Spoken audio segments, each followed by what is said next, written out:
The following is an introduction to using eye gaze communication boards to aid patients in communicating with their care teams.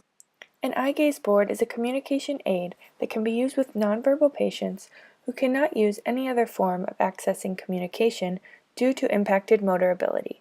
An eye gaze board is designed for a communication partner to view which symbol the patient is looking at on the board, which lets the patient choose messages they want to express by looking at them. You may choose to use eye gaze boards if you have a patient that is not able to use verbal speech to communicate during their hospital stay. This may be because they are intubated or trached, or because they have baseline complex communication needs. This is an optimal method to use if your patient is unable to point to a board or use partner-assisted scanning. You should consider the following factors when choosing whether to use eye gaze boards or partner-assisted scanning. If the patient has difficulty establishing a reliable yes-no motor movement that is easily duplicated. If the patient has difficulty with cognition, resulting in low understanding of partner-assisted scanning. If the patient has a history of or currently uses eye gaze to communicate, such as using a high-tech speech-generating device.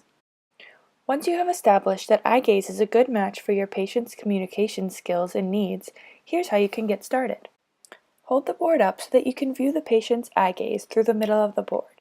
Ideally, you are right in front of their line of sight to ensure visibility of discrete eye movements.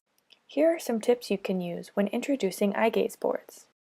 Provide verbal cues such as, "Look at what you want," to aid patients' understanding. What do you want to play today? Tell the patient what you see them looking at. I see you looking at Sing a Song. Confirm the patient's choice after you believe their gaze has fixed on a symbol. This can be done by saying, "Look at me if you want to play bubbles," or you can ask the patient, "Do you want to play bubbles?" and wait for a positive reaction, such as a smile. Look at me if you want to sing a song. Okay, let's sing a song. You may begin establishing a connection between symbols and concrete items by presenting them in conjunction with their symbol on the board.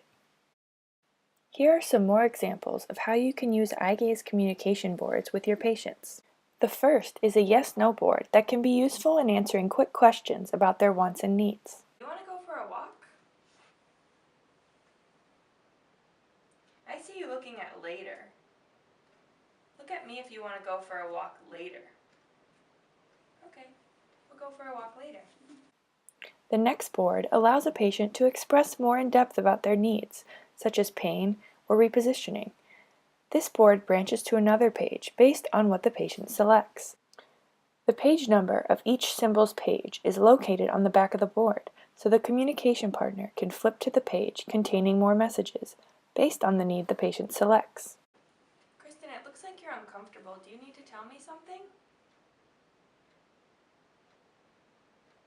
I see you looking at something hurts. Look at me if something hurts. Okay, something hurts. What hurts?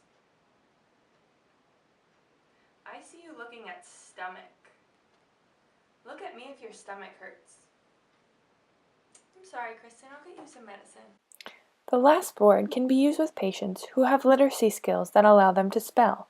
If a patient wants to express something but is unable to do so using the pre-made boards, these pages allow them to spell it out. On the main page, letters are presented in groups of 4 to 5. When the patient looks at the letter they want, the communication partner will flip to the page associated with each group. I don't know what you're trying to tell me. Let's spell it out.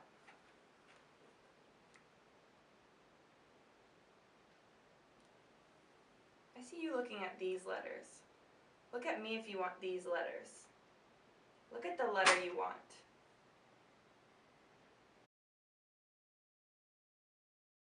I see you looking at C. Look at me if the letter is C. Okay, your word starts with C. If you find this method of communication works well for your patient, you can allow other members of their team, such as family, teachers, and therapists, to use the boards during their time with the patient. This will help the patients to generalize their skills in using the boards to communicate and will be important in fostering successful communication throughout their stay at the hospital. Thank you so much for your time in learning this communication strategy. Contact the Communication Aids and Systems Clinic at the Waisman Center if you need any additional information.